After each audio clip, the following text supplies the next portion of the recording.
Our study this afternoon is going to be on Isaiah chapter 1, verse 2 to 4.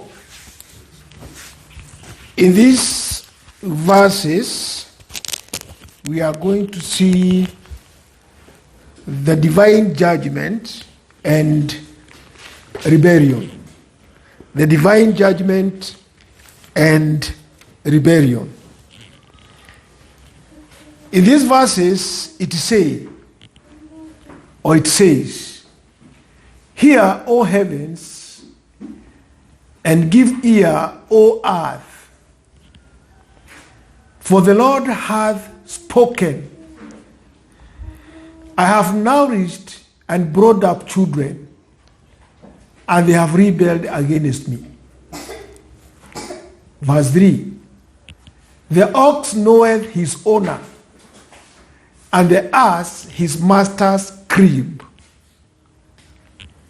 But Israel does not know. My people does not consider." Verse 4, "Ah, sinful nation, a people laden with iniquity, a seed of evildoers, children that are corrupters.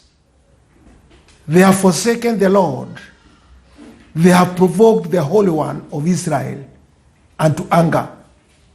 They are gone away backward." Read in Kiswahili verse 1 and 3, 2 and 3. Inasema, "Sikieni enyi mbingu, tega sikio, nchi, kwa maana Bwana amenena. Nimewalisha watoto na kuwalea, nao wameniasi. Ng'ombe amjua bwana wake, na punda ajua kipanda cha bwana wake. Bali Israeli hajui, watu wangu hawafikirii." Yes. This is not an ordinary sermon. Heaven and earth are invoked as witnesses to a covenant broken, not by brute nature, not by the stars or the stones, but by conscious beings fashioned in the image of God. So when God says, "Hear, O heavens," here he is talking, or he is calling the conscious being in heaven to witness. This was the nation of Israel, the church then, and which is happening to us now. So here, when God says, I have nourished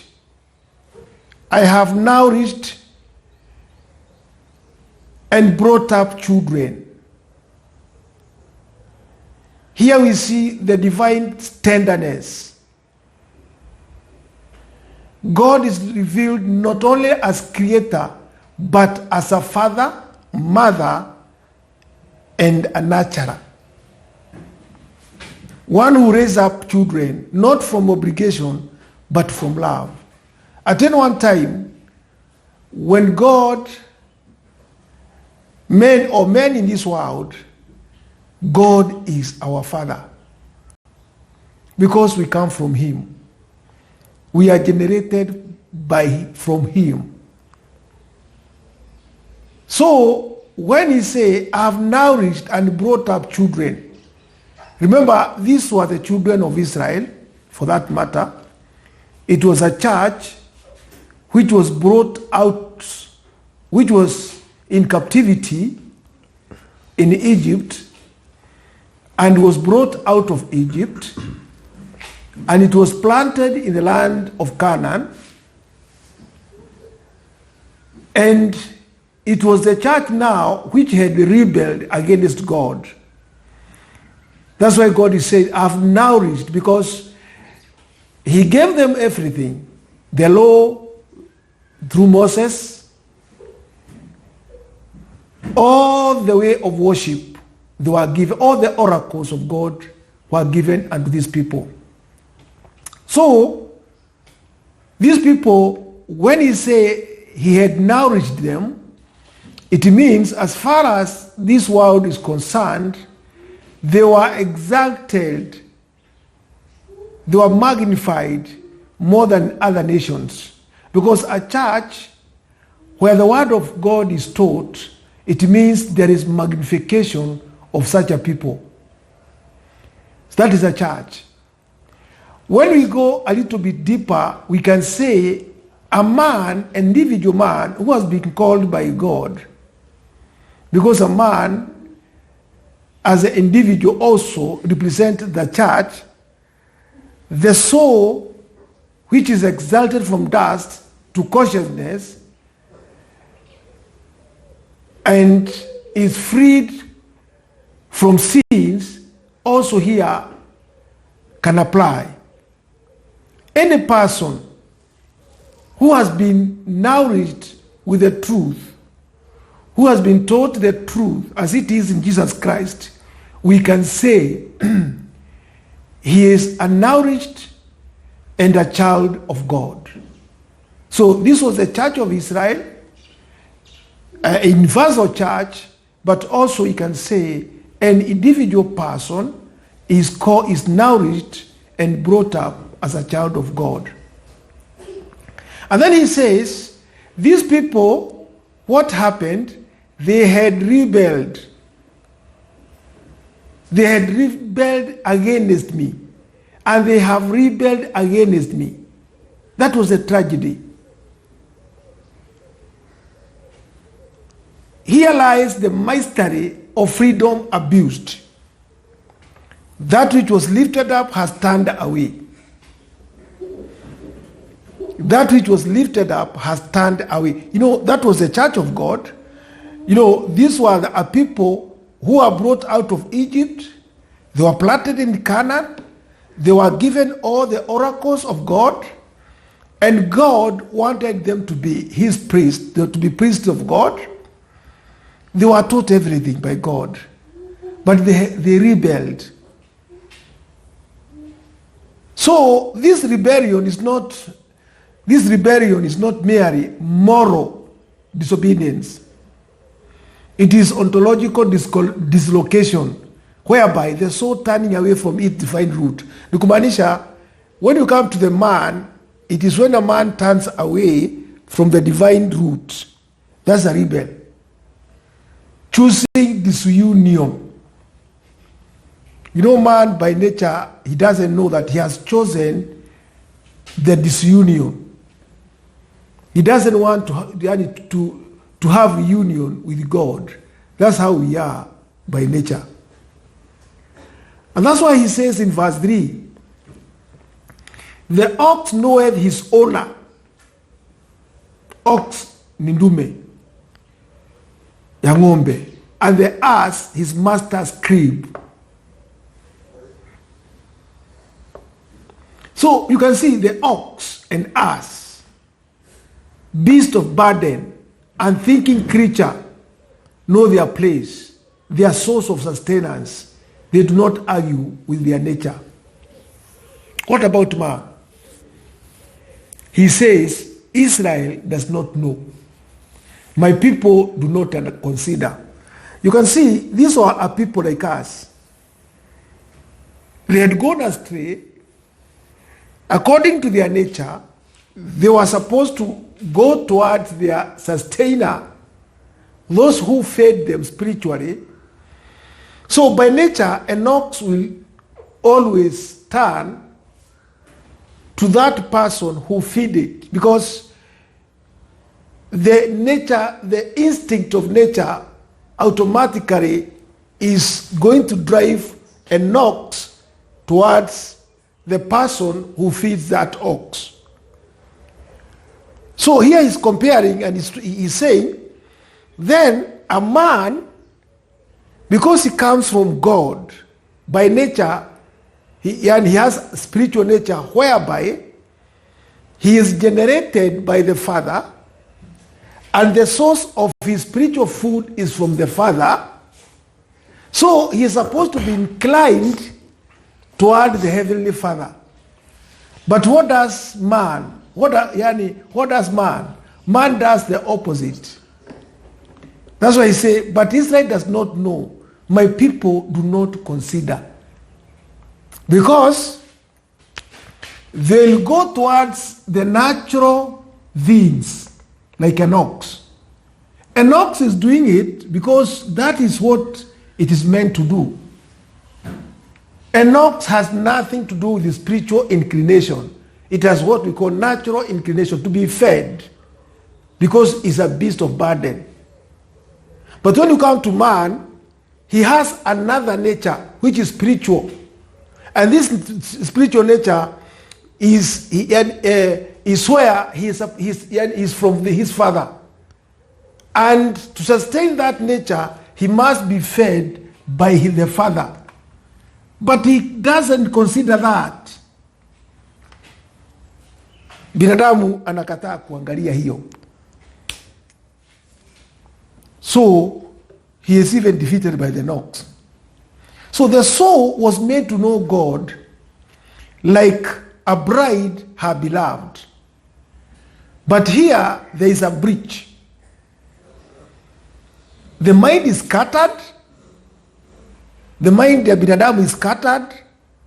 The heart is dull. And the inner eye is blind. Kwa hivyo haezi ona. Haelewi. The soul has become unconscious of its divine origin and nourishment. That's what man has become. The soul has become unconscious of its divine origin and nourishment. Hata binadamu ajui chakula gani kizuri na yeye. Man has forgotten the inner man, the true man, who he is.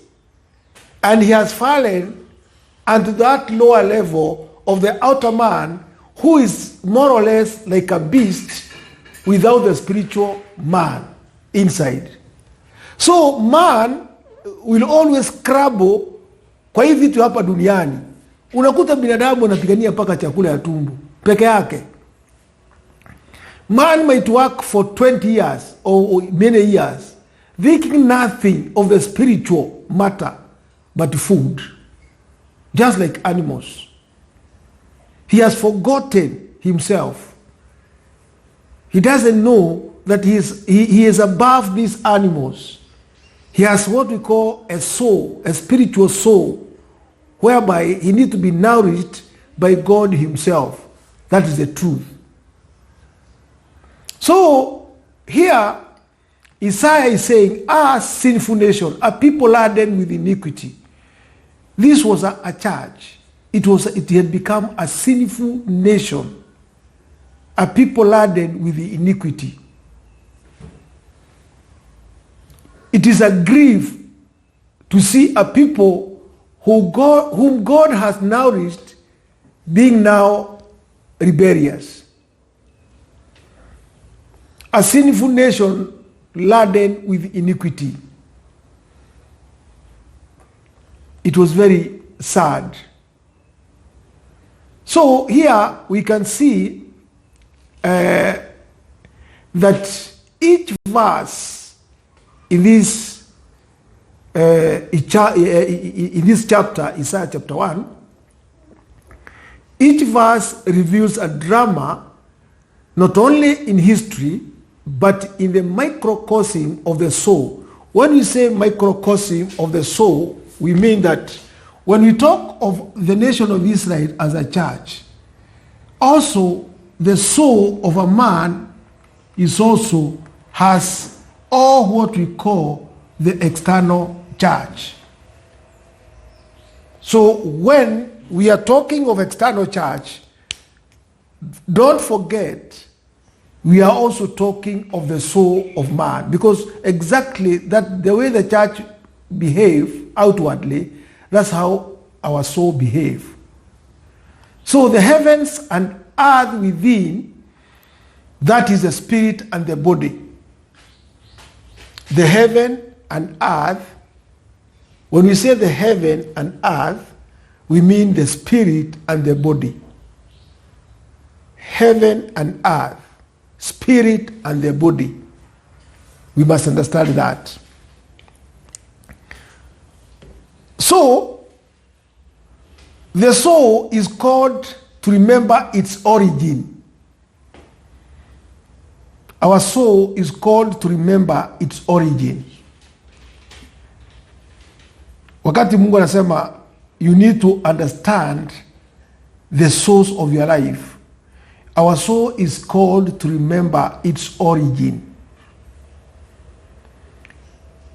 What happened? The soul is called to remember its origin, to return to the divine crib, to the interior manger where God is born anew. So here, I want us to see that our soul is being called again by God to be reborn anew. So the nation of Israel was a church. It was called and it was nourished by God, and it had rebelled against the same God. So here, what I want us to see is that our soul, which is the end game here, because all what we see in this world, the drama which is happening now, the church, the end result is our soul. Because that is the one which will remain. Mengine yote yatafanya nini? Yataisha. Hii sarakasi zote unaona za kwenda kanisa, mambo yote tunafanya, sijui kanisa hii inafanya, hii mambo yote inatufundisha about the soul. Because the soul ndio itamalizia kazi. Hii mwili tunaiona kila saa, watu wanaenda wanazika mtu, anakufa. Yani we bury young men. Huu mwili hakuna. The end game here ni nini? The soul. So the soul is called to remember its origin. Kwa hivyo ni kumaanisha all what we see in the church, all the history that what we learn in the history of mankind, the end game is to learn how the soul is going to return unto God. It is that inner religion of our soul that is very important here. So, we are going to see when the soul forgets its owner. When the soul forgets its owner, it falls beneath the animals. Tunasikia Mungu pale anasema, angalia hata ng'ombe haiwezi sahau. But when our soul forgets its owner, it's so beneath the animal, it inverts the divine order and become as a seed of distortion rather than life. You might even wonder that a soul of man has come from God. Nataka hapa muangalie before we look at it in the depth. We come from God. A soul of man is a spark from God, which means it has both heaven and earth. Iko na mwili na the spirit. But when you come to an animal, it has not heaven. The soul of animal has not the spirit. But you'll find that the path which was created for an animal cannot move there. But you'll find that the man who was created with the image of God, he has even inverted that order. He has inverted that order that he is acting worse than even the animals. Binadamu is acting worse than even the animals. Ambayo wanyama ndio tungeona kabisa sisi ni watu ambaye tuko afadhali sana kuliko wanyama. But you'll find that we do opposite of what animals can do. That's why our Lord says here, he has nourished a people, because we come from God. Our soul comes from God. It has been nourished with everything good in this world, but it has rebelled. It has, hear, O heaven, and give ear, O earth, for the Lord has spoken, I have nourished and brought up children. That means our soul has come up from God because we are children of God. We are not children of God because of anything else. It's because we are derived, we have been begotten from the Father. We are the spark of God. And we have rebelled against him. You can imagine. So that's what I want us to see. So here it says, let me see a little bit. Let us see the mystical dialogue between man, that is the soul of man, because it has come from God, and the Holy One. And see how the soul has deviated from the will of God, and it has become something different from what God had intended. So the soul here is the man himself, because the same man is going to form the church. Here Isaiah is talking about the church of Israel, and it's comprised of men, of souls.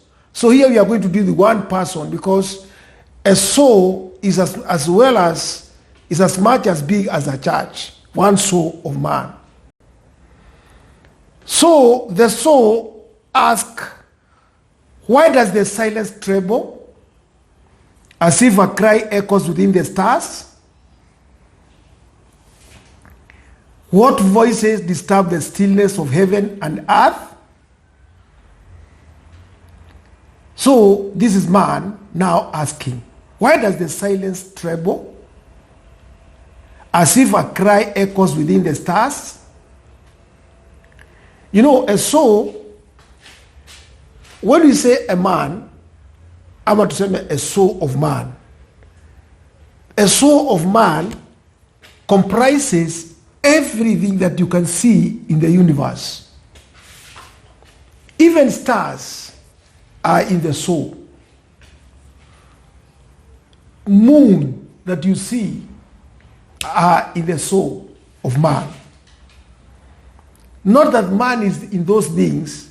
Unajua tukiwa hapa tukiangalia na macho ya mwili tunaona kana kwamba sisi tuko ndani ya stars. Hapana. All the stars are in man. All the planets are in the source of man. Ni vile binadamu anaona kana kwamba hizi vitu haelewi, lakini that's the way it is. So the cry, when the soul is created, let me teach you there a little bit so that you can understand. When the soul comes out of God, the stars that you see are the one which forms the outer garment of the soul. The outer garment of the soul ni huu mwili. Huu mwili, it is formed by the star. Ukisikia it is formed by the star, sasa wewe, yes, it is formed by the star kwa sababu hata chakula tunakula chakula ambaye the stars na the sun zinatengeneza. But that means huu mwili, it is start from the what we call mystical cosmology. Ni kumaanisha hizo star ziko ndani yetu, and together with the external forces they form this body of ours. Kwa hivyo yale yote tunapitia tujue kabisa we are one with the universe. The stars, they echo everything in us. So wakati the Holy One anasema, Mungu anasema, hear all heavens and give ear, O earth, for the Lord has spoken. Sasa hear, O heavens, the stars, the earth, ambaye the earth ina represent this earth, and the spiritually ni huu mwili, this is the earth. Mwili yetu ni kama inakuwa represented the earth, and our spiritual part is inakuwa represented with heaven. Kwa hivyo vile unaona formation of the stars ziko juu na ardhi iko chini, hivyo ndivyo hata sisi tuko. So wakati Mungu anasema hear O heavens and give ear O earth, for the Lord has spoken, anasema I nourished thee O soul. Sasa hapa tunataka kuweka pale, sio kanisa ile ya Israeli, it is so, ndio tuone vile Mungu wake anafanya. I nourished thee O soul, fed thee on secret light, carried thee from the womb of silence into the cradle of knowing, and thou hast turned away. I want you to understand here. Hapa kuna mafundisho mazuri sana kwa wale watasikia, Eric. So our soul, wacha tuseme, yani tuangalie tuone, our soul, when you come to God, our soul come from God direct, but before itoke ikiwa ndani ya Mungu, hapa nataka umsikie, inside God it is silent. It has all the holiness of God and very silent. Exactly, it is like God. Haijajua dhambi, haijajua nini. It is in God and it is very comfortable. Unaona pale? So when he says, I nourished thee also, fed thee on secret light, carried thee from the womb of silence. This is the womb of silence inside God. And to come a little bit deeper, I want you to look it this way. Look at the seed of a child in man, inside man. Every man has this seed. Leave alone a woman. Here, God is here, man represents God. He has this seed in himself. They are silent. And this seed are the one which will form the soul, because are the one which will become a child. So the same God anasema now, before that come now to be generated by man, it is in God. Though it is in man, but still it is in who? In God himself. That's a mystery. How it is in man, at the same time is in God. Because it is in man, it is in man as a material, as something that can be seen by our own eyes. But even if it is in man, spiritually, it is in who? In God. In God. Man has not man has the material part, the seed of the soul in him. But the spirit of that soul is in who? Let us do it that way. The seed of the soul is in man. But the spirit of that soul is in who? In God. Because it is the one which one day will become a man. So when he say, I nourished thee, O soul, fed thee on secret light, carried thee from the womb of silence, in the cradle of knowing, and thou hast turned away. So, he was in God, carried there in God, in the cradle of knowing, and now thou hast turned away. How? Then the soul is going to say, I do not remember such love.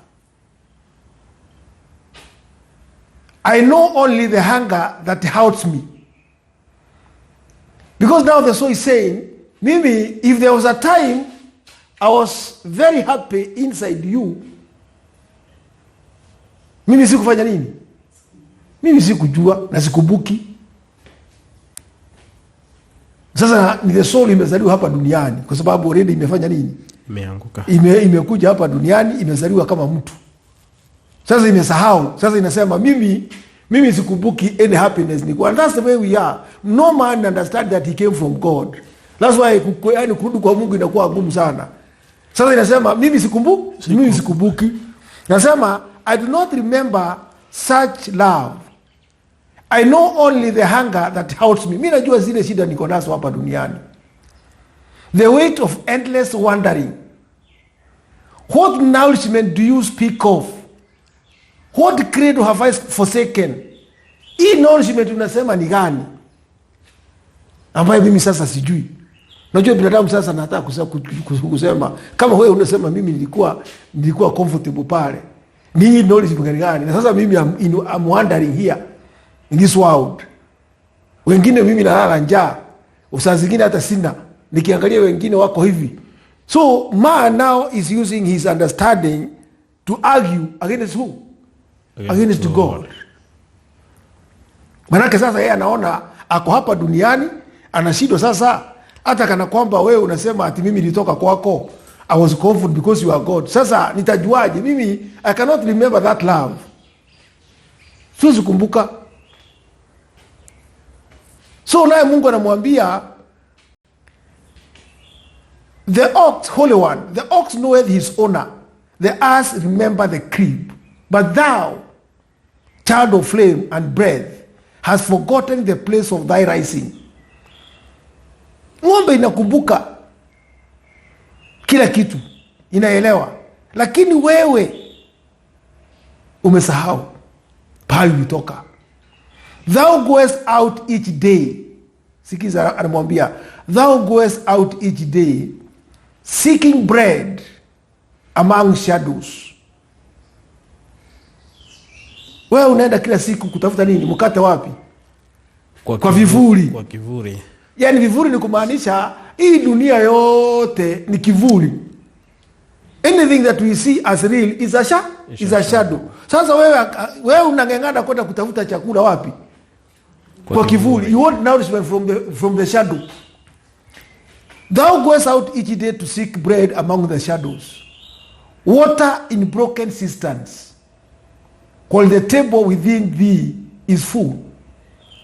Wewe unaenda kutafuta chakula, kila kitu, hata maji from broken cistern, nourishment ya maji. Hata ukitaka kiu unaenda kutafuta kwa broken cistern. Broken cistern ni kusema si ukweli, maji ni ukweli ambaye si ukweli, ambaye yosifanya nini? Kusaidia wewe. Lakini namwambia nini? While the table within thee is full. Mesa gani? While the table within thee is full. Hivyo nakumaanisha nini?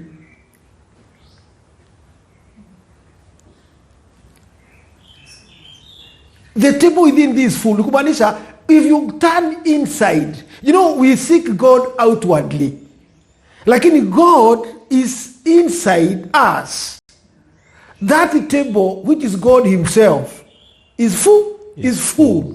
Iko na chakula ya tosha. Lakini wewe unaenda nje kutafuta chakula, yani nourishment nje. Unawacha chakula pahali zimejaa kwa mesa. Naye man anasema namna gani?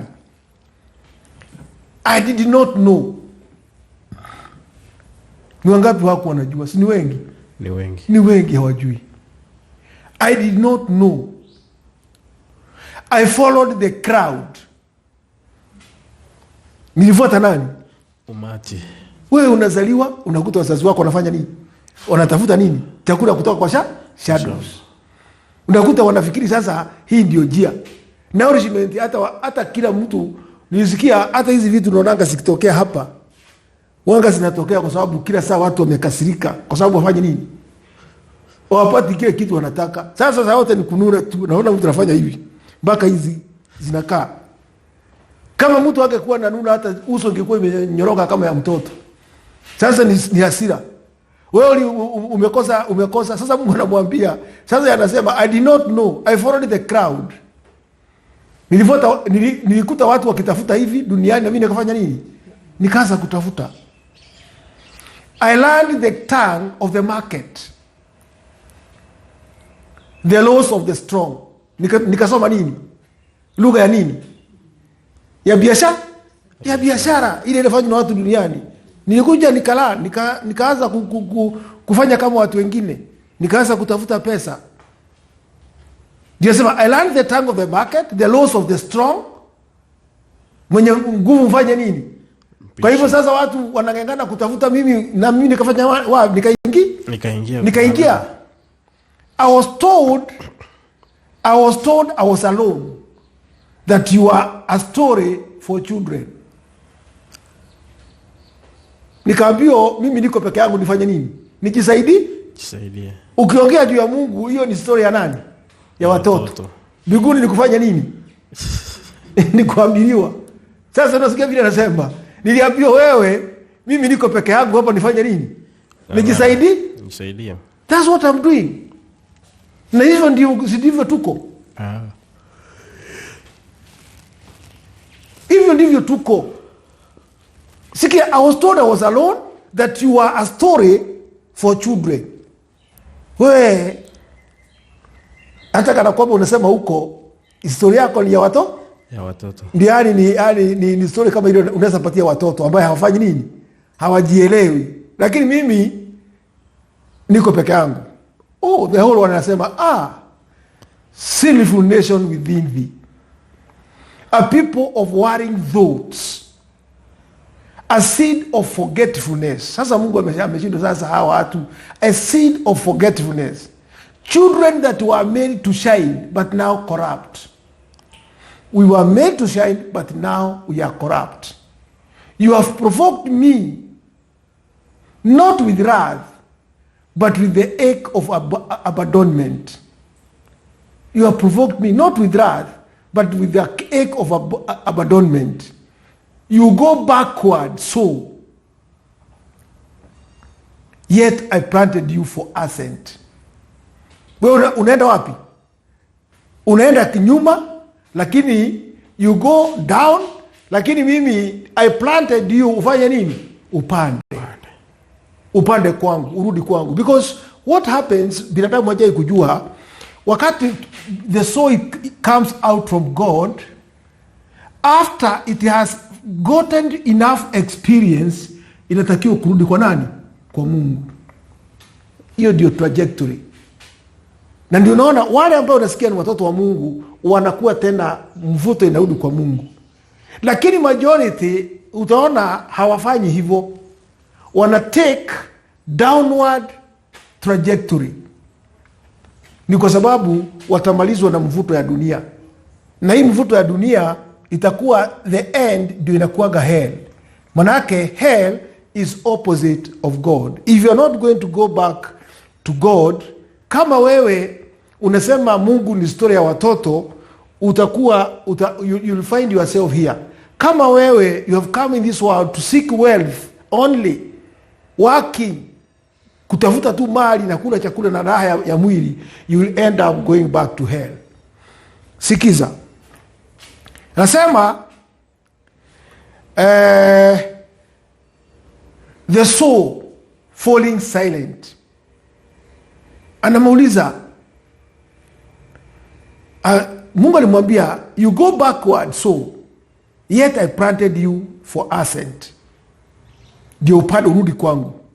Nilikuweka nikuplant katika mwili, ndio urudi kwangu. Naye binadamu anauliza, then what shall I do?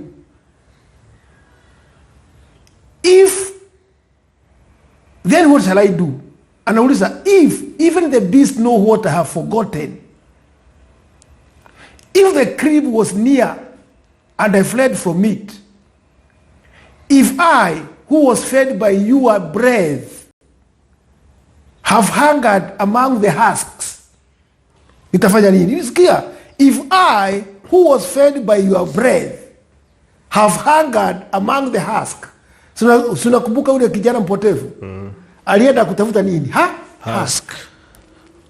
So he wandered from the breath of God. Sasa unasikia, mimi I've wandered from the breath of God. Meaning the nourishment of God. The breath of God here is the truth. Badala kufuata the truth, nimeenda kutafuta nini? The husk. Mimi after the husk. Because the riches of this world is husk. Ni makapi. lakini watu wanaona kama ni kitu ya maana, because yule alimwambia pale mbeleni, wewe uliacha njia zangu ukaenda kutafuta nourishment among the shadows, among the shadows. So the Holy One anamwambia gently, return,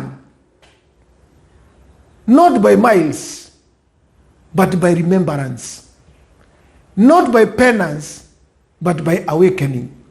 So hapa ndio tunaambiwa only those ambaye watarudi kwa Mungu watajua njia ya kurudi kwa Mungu, sio kwa sababu wataenda penance, sio kwa sababu watafanya nini, is only by remembrance. Remembrance ni kumaanisha wale ambaye ni watoto wa Mungu wanga wana mbegu. Hii mbegu inawasaidia kuremember what they were. Na ndio unaona once you start that seed is has germinated in a man, huyu mtu hakuna kitu kingine anatakanga. Yeye akili yake yote uanga inataka kurudi kwa Mungu. Kwa sababu gani? Going back to God is remembrance. Na ndio unaona, na nataka mchunguze wewe wakati unatafuta ukweli. Mimi nimekuja kuiona hivyo. Ukweli inafikanga pahali unakuwa ni kana kwamba you are remembering something. Wakati unaisikia, unasikia ni kana kitu, it is something ambayo is opening to you. Nasema kwa wale watu wanastudy ukweli, mimi ni kitu nimekuja kurealize. Unakuja, yani wewe umelala, mimi kuna kitu inaweza kunisumbua lakini nikiwa nimelala naamka nasema nimeiona. Naona hiyo kitu kabisa, and I see that it is remembering. It is to remember who you, because we were in God, silently in God. Na tukiwa hapa we knew God. Sasa hii remembering ndio naambiwa wenye wataremember the way back, being helped by our Lord Jesus Christ, unafanya nini? Hiyo ndio tunaita awakening. Kuna watu hapa duniani who are not going to awaken. Hata wakifundishwa ukweli, they are not going to awaken because yani wakati wametoka wakati wanaformiwa in the seed of man, hapa kuna kitu wanga inaendelea. Kuna two people wanga wanatoka ambaye wengine wakitoka wanakuanga against, they are rebel from the womb, they are rebel.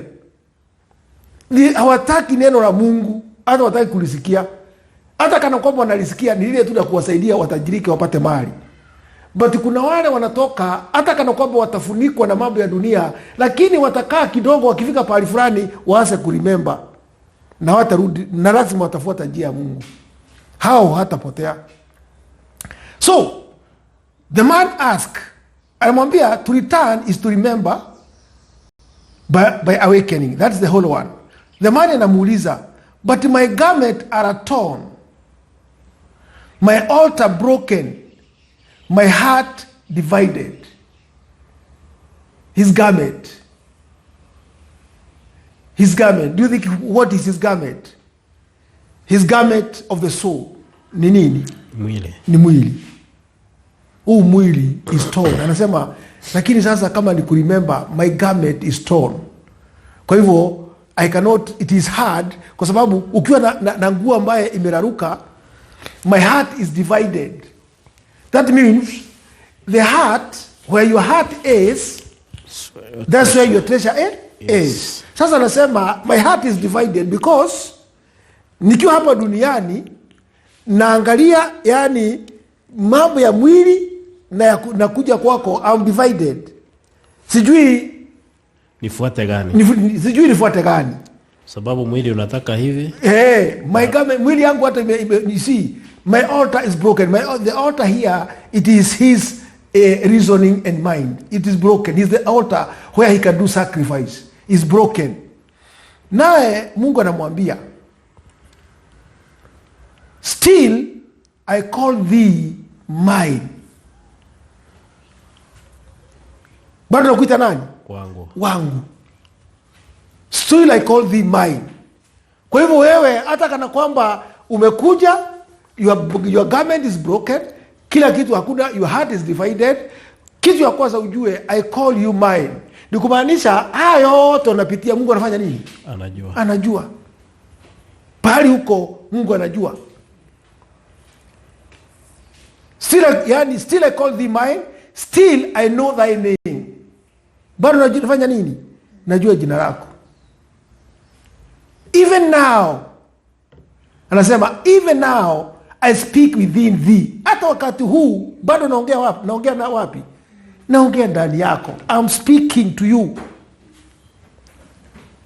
Hakuna wakati, unajua sasa wewe usifikirie ati Mungu kuna ati anasema wewe ndio unaona. Yes. Wewe ambaye una realize, don't forget that huyu mtu ambaye, this soul ambaye ina realize ni mtoto wa nani?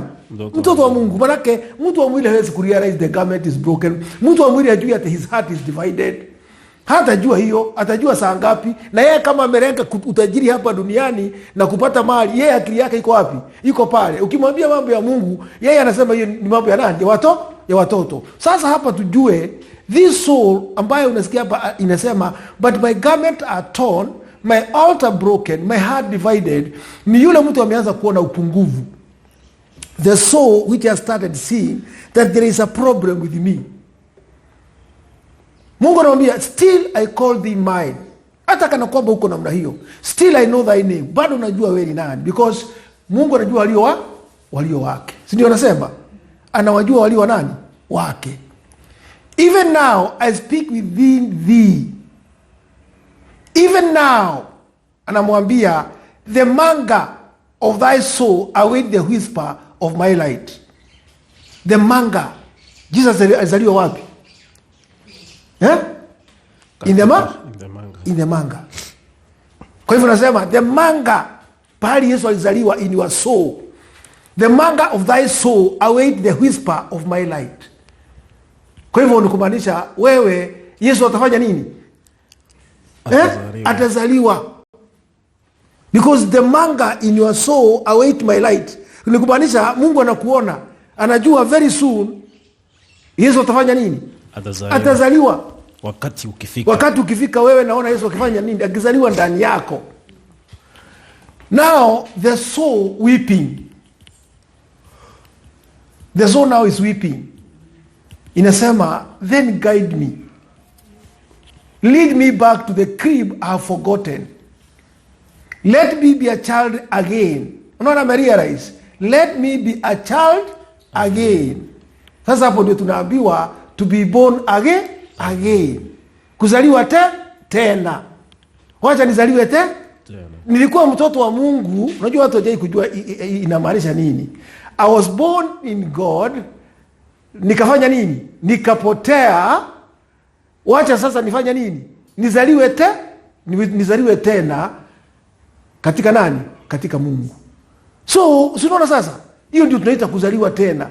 You must be born again. Sasa unasikia the soul here is weeping. Lead me back to the crib. I have forgotten. Let me be a child again. Let me remember how to be yours. Nasikia the prayer. That is a true prayer. Si mambo ya kusema Mungu naomba nibarikiwe watu ni hati mwaka nyingine sijui. Huyu aombi hivyo. Amerealize. Then guide me. Let me be back to the crib I've forgotten. Let me be a child again. Let me remember how to be yours. Imagine, let me remember how to be yours. Now the Holy One anamwambia come. Anamwambia come.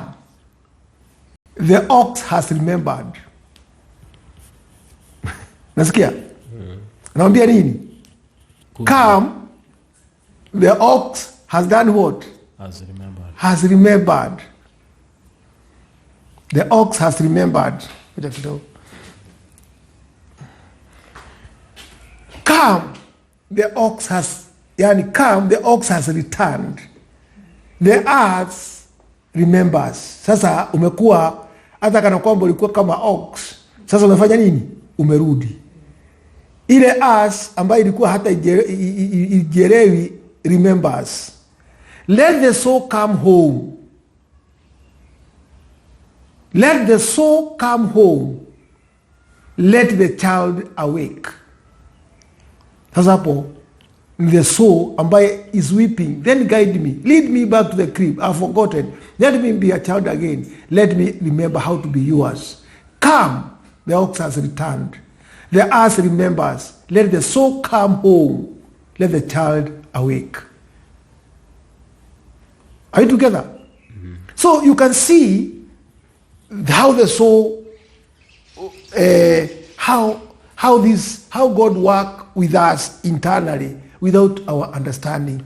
If only people should understand this, mambo mengi hii ya nini nafanywa, watu wangekuwa kabisa wako karibu sana na Mungu, because all what God want. Tuliona asubuhi tukaona hata mambo mengi watu wanafanya outward without understanding the internal, wewe hakuna kitu unafanya, because the end game hapa ni the soul, your relationship with God.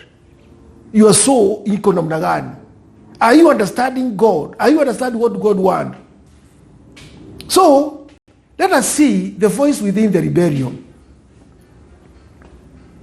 The voice within the rebellion, that is a spiritual dialogue. Pali unakuta sasa mtu has become heavy in this world. Yeye kabisa hata amesahau Mungu. Hata yeye mwenyewe katika rebellion ile ako naye, there is a voice ambayo inaongea, inamuongelesha ndio imusaidie, imutoe pale. So the man asked God, why does the day feel so heavy, though the sky is clear? Why does the wind sound like weeping, though no voice is clear? You see now, this is a soul which when he cried, na Mungu akamwambia rudi. We want to see, wakati sasa amesikia hiyo sauti ya Mungu, akaambiwa, situmioma pale Mungu amemwambia come back home child. The ox imefanya nini? Imeanza kusikia. The ass imeanza kureturn ama to surrender. Sasa come home. Even when you are told to come home, bado uko wapi? Uko katika huu mwili. Sasa ukiwa katika huu mwili, sasa tunataka tuone ukiwa katika huu mwili na umekubali na umejua kabisa ulikuwa umefanya nini, umepotea, and you have remembered, you have awakened that you want to go back to God, lakini kuna shida. So the man inasema, why does the day feel so heavy? Because nimejua Mungu ndio, though the sky is clear. Why does the wind sound like weeping, though no voice is near? The Spirit of God inamwambia, because you have heard, though faintly. Umesikia, lakini umesikia kwa nini? Kwa umbali. Ndio nasema, why does the day feel so heavy? Yani kusema yeye hana nini? Hana raha. Yani umesikia, the days feel so heavy, though the sky is clear. Lakini akiangalia naona mambo iko, lakini yeye mambo inakuwa mazito sana. Why does the wind sound like weeping, though no voice is near? Ni kumaanisha he is disturbed bado. Sasa naambiwa, because you have heard, though faintly. Umesikia, lakini umefanya nini? Umesikia kwa umbali. Ni kusema yani the echo of the cry from the beginning. Umesikia kwa umbali the echo of the cry from the beginning. Hiyo ndio inafanya nini? Usikie mambo ikiwa mazito sana katika maisha yako hapa duniani, kwa sababu umesikia, lakini umesikia kwa umbali. Heaven listen, earth be still, for the Lord has spoken. So mtu anauliza, what has he said? Why does it burn and break within me? What has he said? why does it burn and break within me? Ni kumaanisha huyu mtu bado anauliza, yani when sorry, wacha nirudi hapo nyuma kidogo. Anasema because you have heard though faintly the echo of the cry from the beginning.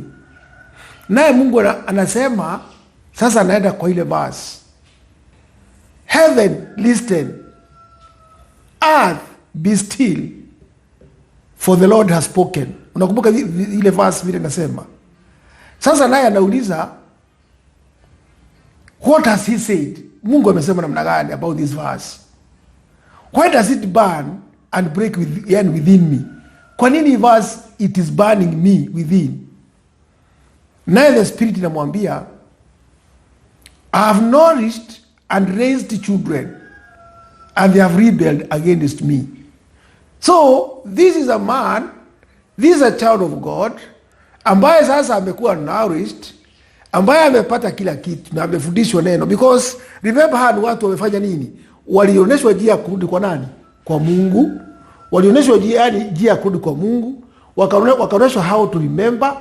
Sasa hapa is a dialogue why people rebel.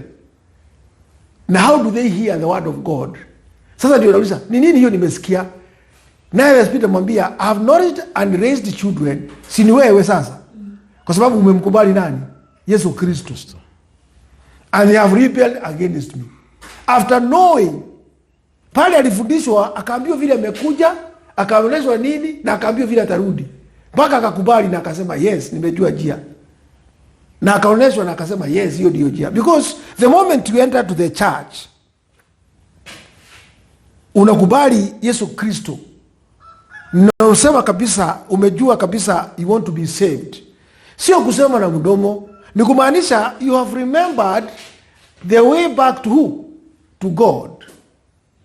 But the moment wewe umeanza, unafika pahali tena unakuta unakuta tena una rebel. Kurebel ni kumaanisha kwa sababu ya mwili. Hapo ndio anasema nimesikia mwili iko heavy. Yaani mwili kuwa heavy ni kumaanisha ndio inafanya nini? Mwili kwa mzito inafanya nini? Ndio inatawala. Yaani nimesikia mwili ikiwa heavy. Yeah? Everything is heavy. Kwa sababu ni kumaanisha mwili imeanza kufanya nini? Kutawala, ndio kusema yani. Ndio inazuia. Ndio inasema. So anamwambia, you are once, yani have nourished and raised children and they have rebelled against me. Anamwambia, you are one of them. You are one of them, wewe. Ambaye niliraise, fashioned in love, fed with light, taught to walk in the ways of holiness. You are given milk from the word and delight in your breathing, but you forgot. You are given milk. Sasa ni nani? Ni wewe. Sio mwingine. You are given milk. Kwa sababu wakati wewe ulikuwa katoto kadogo na kakukubali Mungu, ni kumaanisha all the truth ambayo umeanza kufundishwa kwa kanisa ni nini? Ni maziwa. Sasa wacha kuuliza ni nani? Ni wewe. Naye the man anamwambia, I did not mean to rebel. Mimi sikuwa na mean ku rebel. Ulikuwa na mean nini? Mimi sikuwa na mean ku rebel. I never wanted to rebel. I simply followed my hungers. Mimi nilifanya nini? Nilifuata nini? Njaa ndio nilifanya nini? Sasa sijui kama unaona. Ni watu wangapi saa hii wanashindwa kuisamiri ukweli kwa sababu ya njaa? Si ni wengi? Njaa. Kwa sababu unakuta hii ndio kitu ambayo inasumbua watu. So nataka uone Mungu wanga anatuona sana na anajua shida zetu na anaelewa ni nini, because he is bringing you ndio uone how we argue internally with God. Yeye anasema mimi I simply, yani anamwambia wewe mimi you rebelled. Lakini anasema sasa ningefanya nini? Mimi I never meant to rebel. Mimi I never meant to rebel. What happened? Mimi, I just followed my hunger. Because I was hungry. I simply followed my hungers. Listened to other voices. Lived as others live. Is that rebellion?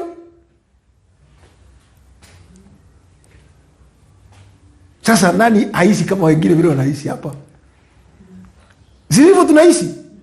Sasa hapa swali ni je, those are hard questions ambaye sasa tunauliziwa na tunajibiwa ndio tujue our position with God, because something it is very hard to get them with the people unless now we listen to the voice of God.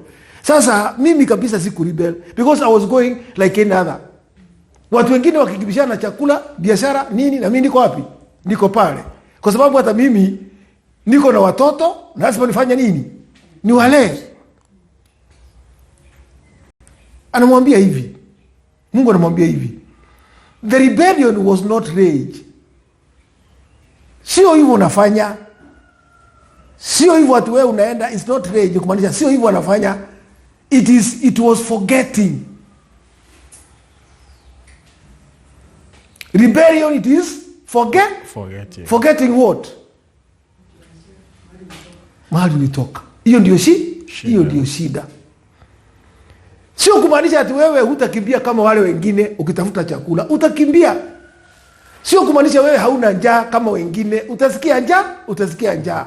Sio kumaanisha ati wewe ati sasa kuna pale Mungu anasema ati usifanye biashara. Hapana, utafanya biashara. But shida ni forgetting. The rebellion was not loud. It was settled. It was your choice. Sikiza. The rebellion was not loud. It was settled. Settled kumaanisha ni mystery. It was your choice to name the world without me in it. It was your choice to name the world without me in it. Shida ni gani? Eric hezi jua hiyo. Shida ni gani? It was your choice to name the world without me in it. Hiyo ndio rebellion. Hivyo ni kumaanisha nini? Ulichagua dunia, ukaniacha mimi. Sikiza vizuri. It was your choice. What is this rebellion? It was your choice to name the world without me in it.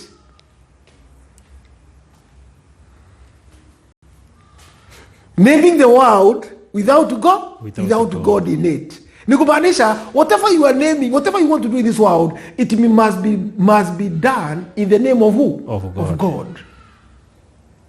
Hiyo ndio rebellion peke yake. If you are going to involve God in anything, kama utamuinvolve awe pale, haitakuwa rebellion. Itakuwa wewe ni kumaanisha naye God, who is God? God is love. God is mercy. God is justice. Ni kumaanisha you must be a just man even when you are doing business. Even when you are doing everything in this world, you must be a just man, a merciful man. Yani lazima uongozwe na nini? Na the principles of who? Of God. So when you are naming the world, when you are joining the world, God must be in it. Hiyo ndio Mungu anasema. But if you are going to do it without God, then anasema it was your choice to name the world without me in it. To speak of good and evil as though they had no giver.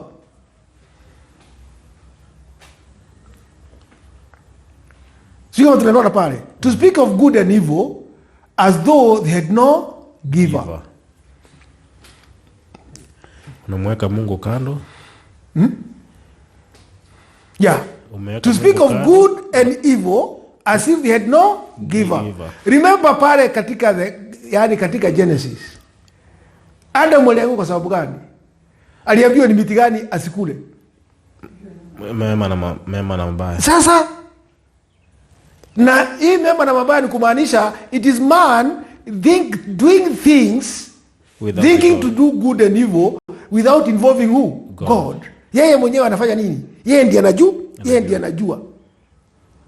Meaning he can know that which is good and which is evil without God. Yeye ndio muamuzi. Sasa hapo tunamwambia to speak of good and evil as though they had no giver. You know, wewe mwenyewe ndio una judge what is evil and what is good without the giver himself. So the man asked again,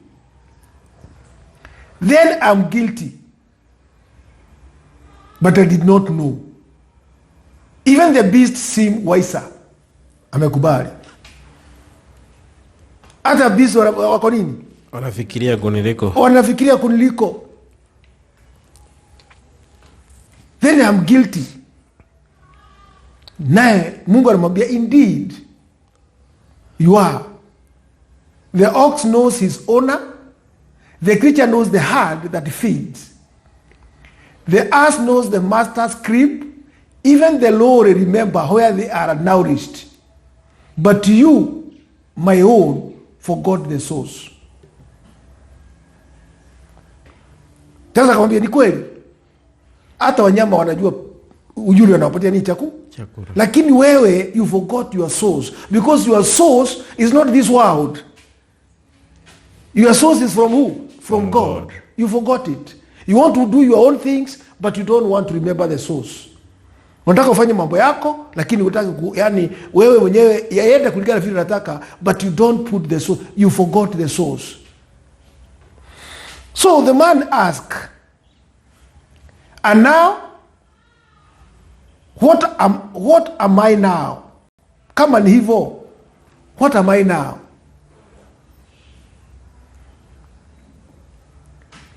And now, what am I now? Kama hivyo ndivyo niko, what am I now? Akaambiwa, as people within you divided. Are people within you divided? Wewe, are people within you divided? Wewe ni mtu ambaye amekuwa nini? Divided. Within you, you are divided. The thought that were your thoughts zinafanya nini? They are fighting. Nikumaanisha mtu ambaye amesahau the source, even his thoughts are fighting. The desire that wound, your desire are wounding you. The shadow that calls itself light. Wewe, you are the shadow that called itself light. This is the shadow.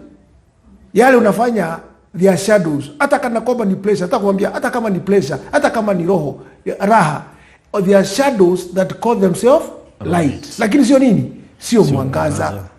Sasa wewe umekuwa a people within you divided, the thought that were, the desire that wound, the shadow that calls itself light. Umekuwa hivyo.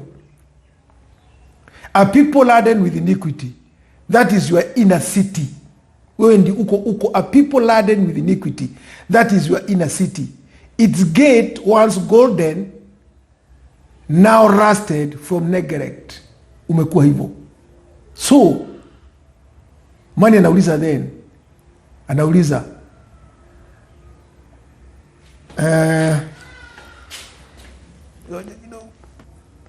man anauliza, then am abandoned spirit, no, you are addressed, you are called, you are wept for, you are remembered. Kuna kumaanisha Mungu anataka kutuonesha the moment wewe unafika pahali at the end one time in your lifetime, hata kama umepotea namna gani, the moment you remember, the moment you start thinking about your salvation, God remember you. You are remembered. Even now I speak in the silence between your thoughts. Hata saa hii naongea in silent between your thoughts. Hata hizo thoughts zako ziko sawa, niko pale. Even now I shine behind your grief. Hata hiyo shida uko naye, that grief ambayo inakuumiza, niko pale. Hata hiyo shida ambayo unaona kana kwamba ni mingi sana ambayo huwezi isha, niko hapo kwa hiyo shida. Even now I prepare the path for return. Hata wakati huu ambaye hunioni, I'm preparing a path for return. Nikumaanisha sisi Eric, hata wakati mtu anaona kana kwamba Mungu hayuko, Hata wakati unaona kana kwamba hii salvation inaenda namna gani, ni kana kwamba hakuna kitu unafanya. Kwa sababu kuna wakati unaweza fika ujiulize, truly am I doing ile kitu inatakiwa nifanye ndio kabisa nipate hii ufalme wa mbinguni? Kuna wakati mwingi mtu ujiuliza hivyo, am I doing enough ama natapatapa? So wakati imefika pale unajiuliza hivyo, Mungu anakuambia hata wakati uko katika shida gani, hata wakati uko unapitia yani mambo gani, hata wakati kana kwamba unaona hautoshi, bado katika hiyo giza niko wapi? Niko pale. Bado I'm preparing you for a return journey. Kwa hivyo kumaanisha hakuna wakati Mungu kwa wale ambaye anawapenda, yani wacha tuseme kwa wale ambaye wanampenda, he is ever there preparing the path of return. Then man anasema, is it too late that siwezi kufanya nini? Siwezi tena yani kuinuka. Anaambiwa is it too late? The Spirit anamwambia it is the first day again, which means the moment umefika pahali umeona kabisa yani kana kwamba Mungu sasa umekosea Mungu sana na sasa hata imekuwa too late, kwa sababu unajua kuna pahali inafika mtu anaona kana kwamba it's too late. Mungu anakuambia it is the first day again, which means start again. Kwa sababu umegairi. Start again. It is the first day again. Every return, anamwambia every return is a new creation. Every return is a new creation. Ni kumaanisha kama kuna dhambi umefanya na umeiona na umegairi kabisa na umereturn, that is a new creation. Ni kumaanisha kuna kitu umeona na umeona kabisa hii ni makosa. Sasa wewe kabisa ile kitu umebaki sasa ni kufanya nini? Ni kugairi, unasema hii sitafanya nini? Sitarudia tena. That is a creation. That is a creation. Lakini ukirudia tena you will start again. Kwa sababu tena hapo umemiss. Every turn is a new creation. The crib still waits. The master still calls. The child in you can yet arise. The child in you can yet arise. Kwa hivyo sio kumaanisha ati sasa kwa sababu umekosea, no. Start again. Umeanguka pale, start again. Utaamuka. The child in you can yet arise. Hivyo ndio tunaambiwa. So we must look these things because there comes a time wakati Mungu tena anakuja nauza, anasema ana wound wewe. Sasa if we had time we would have seen kwa nini Mungu anafika pale anakugonga, anakuumiza. Why should you be stricken anymore? That is Isaiah 5:6. Anasema why should you be stricken anymore? You will revolt more and more. The whole head is sick and the whole heart faint. From the sole of the foot even unto the head there is no soundness in it. Sasa utakuja kuona Mungu anataka kutufundisha. Ukisoma hiyo chapter yote utakuja kuiona chapter 1. Utakuja kuona hata pahali anawaambia kwa nini uendelee, kwa nini, why should you be stricken more and more? Because aliwagonga na hivyo ndivyo ufanya, anatugonga. Lakini hakuna wakati atafanya nini? Atakuachilia. Lakini atakugonga even to the point mpaka wewe ushindwe, why are these things going this way? Kwa nini haya mambo yangu inaenda hivyo? Kwa nini mambo yangu haiendi kama ya watu wengine? You start comparing yourself with the men of this world. Tena uone, if you compare yourself with the men of this world, tena umeenda nini? Umekosea. You are comparing yourself with the wrong people. Why should you compare yourself? Kama where you are a child, you should not compare yourself with the men of the world. Because when you compare yourself with the men of the world, hapo ndio utakuja tena, anasema atakugonga tena na tena mpaka ufanye nini? mpaka you see yourself as a child of who? Of God. Kwa sababu wewe you are comparing yourself with the wrong person. Manake huyu una compare yourself, hata ile kichapo atapata yake, tutakuja kuona yake ile kichapo atapata, it is a judgment, but yours is not a judgment, is a grace. Hiyo ndio tofauti. Yako itakuwa kichapo ni moja, lakini yake itakuwa judgment, punishment, lakini kwako is not a punishment, but you are going the same, yani calamity, shida ni the same, lakini kuna tofauti kubwa sana of what is happening between you both. Manake huyu mwingine yeye is a rebel ambaye kabisa hawezi, is incorrigible, ni kumaanisha hawezi saidika, ameshika ni mali ya dunia, ni hii dunia, na uwezi kumtoa pale. Sasa hapo iko tofauti. Utakuja kuona the wound without balm is a dialogue between between the soul of why should we be stricken more and more. Kwa nini? Sasa utasikia vile anasema kwa nini yeye anakugonga polepole mpaka ufike pahali anataka. Sawa? Yeah, I think that is for another day, because we have only 4 minutes to time. We shall come and see why does my pain not heal? The man aliuliza hivyo. Why does my pain not heal? Though I have sought many cures. Why does my strength fail? Though I cover myself with knowledge and pride.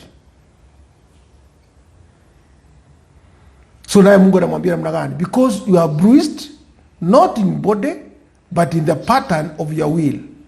You wear wisdom like armor, but the wound is within. You bandage what is visible, but the sickness is deeper. Takuja kuona how you bandage what is visible, but the sickness is deeper. Sasa ujue ni kwa nini anakugonga. Manake wewe hata wakati umegongwa unajaribu kubandage kinonda hapa juu, lakini ndani unafanya nini? Unaficha. Unakuta mtu anagongwa, anaoneshana hata mimi nilikuwa nimeona nimekosea, lakini yeye bado anaweka ana bandage nje, lakini kinonda ndani hataki kisuguriwe. Hiyo ndio anasema sasa atakugonga mpaka hiyo kinonda ufanye nini? Ukubali suguriwe. Hapo sasa ndio mtawachana. Bila hiyo unaweza enda, utakuja kuwa na why a child of God anaweza kwenda in this world being very poor. Mungu akubali hata upate mali ya dunia. Unangengana, wengine wanafanya, unaona wamepata. Wewe unangengana, hawezi. Utapata. Kwa sababu hiyo kinonda. Hiyo kinonda inakuwa mbaya sana. Huwezi pata. Ukifikiria utapata, huwezi. Tutakuja kuona tu Mungu akisaidia.